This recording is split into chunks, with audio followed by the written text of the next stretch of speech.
Oi, gente, tudo bom? Bom, vamos falar sobre outro princípio hoje, que é o duplo grau de jurisdição. Pense nisso. Duplo grau de jurisdição. Significa que não existe um único grau jurisdicional. Significa que há a possibilidade de um outro grau de jurisdição analisar uma causa. Perfeito? Assim como o anterior, que era o indubio pro reo, esse princípio é um princípio implícito. Significa que vocês não vão encontrar ele na Constituição detalhado de forma clara, escrito de forma clara, mas vocês vão inferir o princípio através de outras regras ou até de outros princípios que estão ali estabelecidos. Esse princípio, ele tem algumas disposições interessantes, vamos a elas aqui. Se vocês forem no artigo 5º, vocês vão ver que tem lá um determinado inciso que fala: aos litigantes em processo judicial administrativo e aos acusados em geral são assegurados contraditório e ampla defesa, com os meios e recursos a ela inerentes. Aqui tem uma discussão se esses recursos a ela inerentes são recursos mesmo, no sentido de eu posso recorrer de uma decisão, ou recursos no sentido de tudo que eu puder utilizar no curso do processo. Perfeito? Por isso que é considerado um princípio implícito e não explícito. Só que há outras normas na Constituição que fazem previsões interessantes que nos permitem concluir que existe o princípio. Por exemplo, vejam só aqui.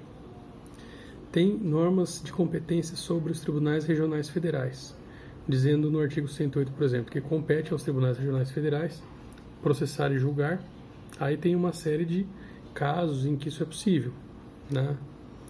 Isso acontece também no artigo 102, que fala do Supremo, no artigo 105, que fala do Superior Tribunal de Justiça, que é o STJ, e nos dão os contornos de que é um sistema recursal.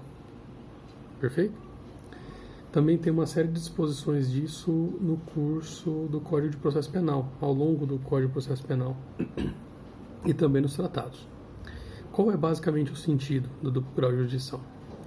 É a ideia de que é possível que uma decisão prolatada ela seja reanalisada, reexaminada, revista por outro órgão jurisdicional. Isso acontece por um primado de segurança jurídica e de que uma decisão ao ser reavaliada ela pode ser confirmada, sim, mantida, ou modificada, retalhada.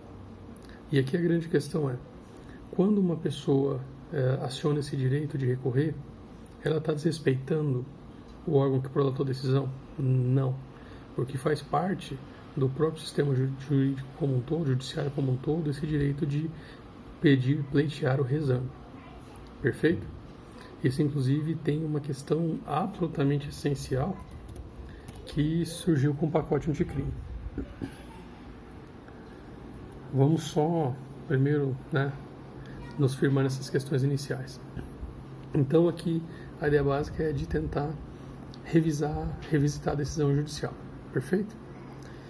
Um juiz prolata uma decisão, a pessoa, com base no grau de jurisdição, pede o reexame para outro órgão, que pode ser um órgão colegiado, porque essa é a estrutura prevista no país.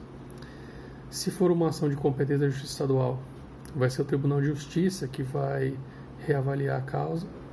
Se for um crime cuja competência da Justiça Federal, será um Tribunal Regional Federal que vai reavaliar a causa.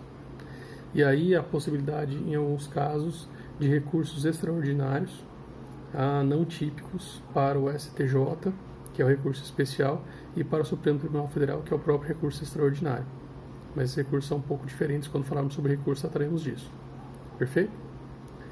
E aí vem uma questão. Assim que uma decisão é prolatada, a pessoa é obrigada a recorrer? A parte é obrigada a recorrer? Não. Ela pode optar por recorrer. Isso significa que ela pode ser prejudicada pela decisão, se for a defesa e o acusado, ou se for a sociedade representada pelo Ministério Público? É porque o recurso, gente, ele é voluntário. Então, a parte processual, a defesa ou a acusação, elas vão ter a possibilidade de escolher entre recorrer ou não. Ao escolher recorrer, eles devolvem a matéria para uma reanálise, um reexame por um outro órgão. Ao escolher não recorrer, acontece o trânsito em julgado. E esse trânsito em julgado, ele pode ser total ou pode ser parcial. Vamos imaginar a seguinte situação.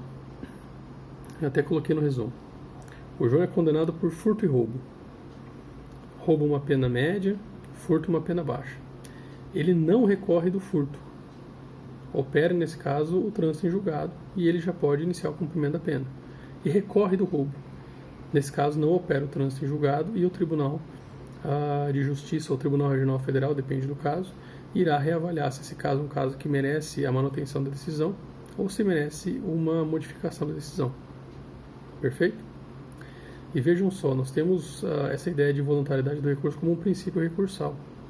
Também há outros princípios recursais, como da fungibilidade, non reformatio imperios, fundamentação, que nós vamos ver num momento específico. Tá bom? Um grande abraço para vocês, qualquer coisa estou por aqui.